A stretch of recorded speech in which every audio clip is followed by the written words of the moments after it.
Well, hello, Vlogosphere. It just occurred to me on this drive that I hadn't really done a video in a little while, so I just thought I would turn the ye old camera on and shoot a little video. I am zipping along in my little Mazda 3 from Indianapolis up to, I'll leave a second for you to take a guess where I'm going. Detroit, that's right. I'm going up to Detroit primarily for a conference on LiDAR. So, for those of you who do not know what LiDAR is, I imagine you do. But, in a nutshell, using layman's terms, because that's usually how I speak, is in layman's terms, LiDAR is very similar to radar, but it's using light.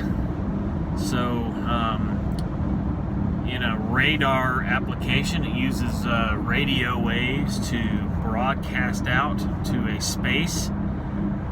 If there is an object in that space, it will bounce back, and it will create a very rough map of objects that are out in front of the thing that's doing the broadcasting. Well, LiDAR is very similar. It broadcasts light out into a space. That light bounces back and is received by a receiver several thousand times a second, and as a result you get a map of the objects that are in front of the car. So that the technology is used in several different applications, but the reason I'm going to this conference is it is an automotive LiDAR conference, and so it's going to be talking about how this technology is applied in the automotive arena with respect to autonomous driving vehicles. So looking forward to, number one, learning a lot about the technology, as I still have yet to really do, and also seeing advancements in this technology that have been happening. So I suppose this is a conference that I'll probably attend regularly. So here I go, and I guess there's really not too much that I want to report as far as my progress, other than I've more or less gotten to the point where I'm becoming very frustrated with trying to reach contacts at the OEM level. It just seems like I'm beating my head against a wall for all intents and purposes, with trying to to form relationships at the OEM level. My thought, and I think I've talked about this in past broadcasts, but my thought is that the discussions need to happen at the at the front end of a project. There's application development that happens. There's new technology that's applied with respect to laser processing, and that happens at the front end of a project. Once those technologies, those laser techniques, those laser wavelengths, a lot of variables go into a laser process, but when all that technology is combined and converged into a laser process, then it is applied to a project, and that project can take anywhere from the R&D to the conception of the project to the actual installment of the laser system onto a factory floor. That can take anywhere from 5 to 7 years is what I understand. So doing my very best to try to make some relationships at the OEM level, and to introduce our technology in hopes that our technology can be used and applied at the production level. That's really where it it's really most useful is where our equipment monitors a laser more frequently than just periodically. So it's going to be checked, several times a day versus, once a month or once a quarter. You can really collect some really valuable data on the laser that's being used, and to correlate that data with when when maintenance needs to happen, and prolong your consumables. There's many different applications of the data that it provides. So my hopes is to continue to preach the word, as it were, to OEMs. But like I said, it's really frustrating developing these relationships at this level.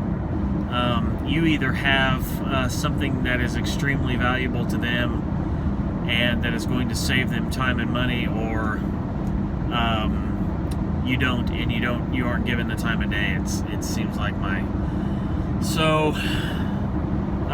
it's been frustrating. So I had over the past couple of months or so, in talking with people and talking about the future of automotive, I think I'm going to recalibrate my strategy a little bit, and focus on 3 areas of automotive production. Number 1 being the traditional body in white joining applications.